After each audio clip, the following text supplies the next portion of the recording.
We do have that anniversary, that 100th anniversary coming up in 2018 of when it was gifted to the nation. So it was given to all of us, it was a very generous act.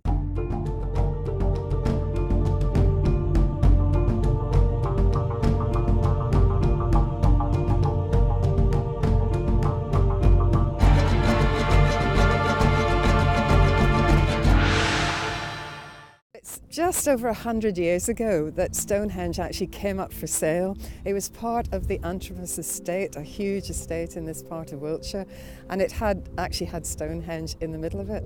And the story goes that the man who ended up buying it, who's a man called Chubb, went to the auction, and his wife had sent him to the auction to buy some chairs, and he ended up buying the piece of land that Stonehenge sat in.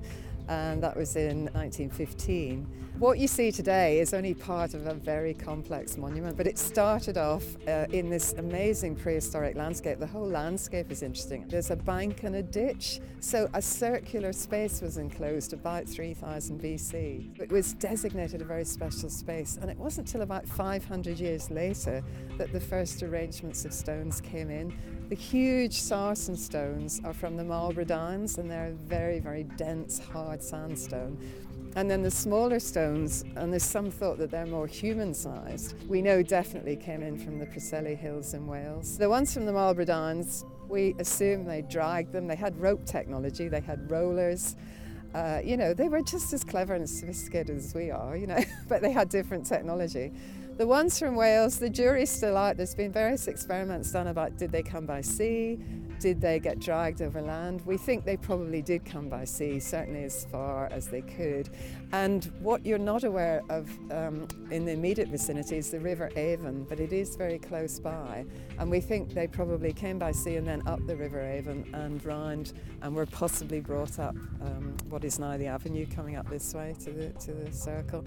How they erected them, again, we think they were just as clever as we are, engineering, architect. They're really architectural, and they fit together so beautifully. Every single stone has got workings on it. It was a very complicated, very complex piece of work, but as you can see, it has survived to the present day. Some of them have been damaged by graffiti over the years, and I don't just mean modern day graffiti. We have a lot of graffiti going back to the 17th century. Even Sir Christopher Wren, who built St Paul's Cathedral, carved his name on the stones. You think he would have known better, but anyway. Some of them have been slightly affected, but they just really add to the texture of the stones, and they're quite old in their own right. So we did all of the weaving that you see here of the hazel and the thatching. That was all done by volunteers. And we had a core number of people that prototyped building these at a place called Old Sarum, just up the road. And then we started on these about January, February in 2014 under the direction of the Ancient Technology Centre at Cranbourne.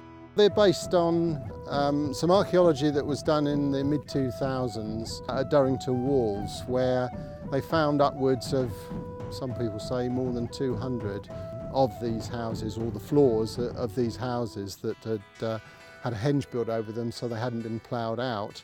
That's really quite special because the people at this time hadn't settled down into villages as such and were semi-nomadic, so that's where one of the theories is that they were the huts of the people that built Stonehenge. So about 9 of those were excavated, and the 5 that you see here that we built are based on 5 of those 9 that were actually excavated.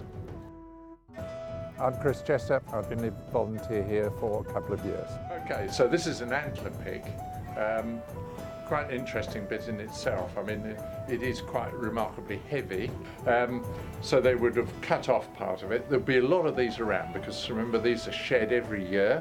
So there's a lot of those about. And this is what their standard tool for digging in the ground.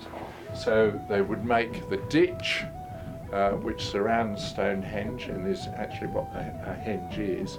And what was really useful was that they left these in the bottom of the ditch. It was as if they'd finished work with that particular tool and left it there, which of course helped us tremendously because that's how we knew that they used it. And of course, because it was animal, it can also be dated. so we knew what they used and when they used it. Here's another implement. This part is wood, so this could not exist. It would have all rotted away, but what we do find is the flint part of the axe here. You'll find lots of those about, and it's our assumption as to how the rest of this was used. This can be made remarkably sharp. When you first strike and produce a sliver of flint, it's actually sharper than steel, but quite fragile. So the end is worked away to make it not quite as sharp, but stronger, and will last for long. And apparently, talking to experts, this axe would last for several months before needing to be resharpened if it's used in the proper way. The summer solstice is the most popular, and that's the longest day of the year, and the summer sunrise is what people want to see. But we think to prehistoric people the winter sunset must have been very important, because it was like the turning of the year. At the winter sunset, the winter solstice, it's like, you know, the days are going to get longer and life is hopefully going to get easier. So people have started to come for the winter solstice as well, but not as many as the summer. So we do manage it, and we get up to 30,000 people who want to come, and Druids and pagans who really believe that this is their place of worship. They carry out ceremonies. We thank the powers of the south, by the rising sun, the setting sun, and the midsummer sun at noon. I withdraw the southern gate and radiate its light. Hail and farewell! Okay, my name's Veronica Hammond, and I am Archdruid of the Cotswold Order of Druids, which is based in the Cotswold Order of Oxfordshire, England. As a Druid order, we celebrate the 8 annual festivals that the pagans recognise. Today is the vernal equinox, a time of equal hours of light and dark, which is the main observance for this festival, and also the onset of spring. As the earth slowly goes towards the sun, we get the equinoxes, and then when the earth is closest to the sun, we get the summer solstice. I've done about a year here, and the main event I was involved in was the winter solstice and helping cope with the visitors to the winter solstice. And they had to make their way up to the stones, and we had to sort of get them going in the right direction, pitch dark, and it was quite an interesting experience actually, because there's a great variety of people, all having different reasons for coming. It's such an iconic monument. It attracts all sorts of people who have you know, some quite unusual ideas, shall we say, but it also, there is a serious side to it, in that there are some serious archaeoastronomers who are sure that it's been built to take account of lunar and solar alignments. But in the modern world, yes, it does attract a lot of theories. People think it's a calendar, people think it's for spaceships. We get emails all the time from people who say, I know the secret of Stonehenge. And we just say, well, good, tell us please. Well, Stonehenge is built on a cross ley line. One comes down the country and the one that goes across the country. And ley lines have a special earth energy. We go there so we can recharge our batteries. That is one good reason for being able to go in the stones, because we've got all that natural energy that re-energises us. It's just nice to be able to go in there, because it is a special monument.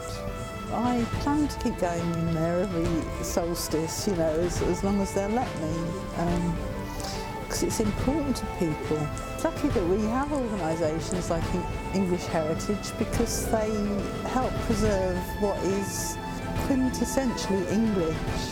Stonehenge, for instance, I mean, if you looked at it in the 1800s, it was just a wreck.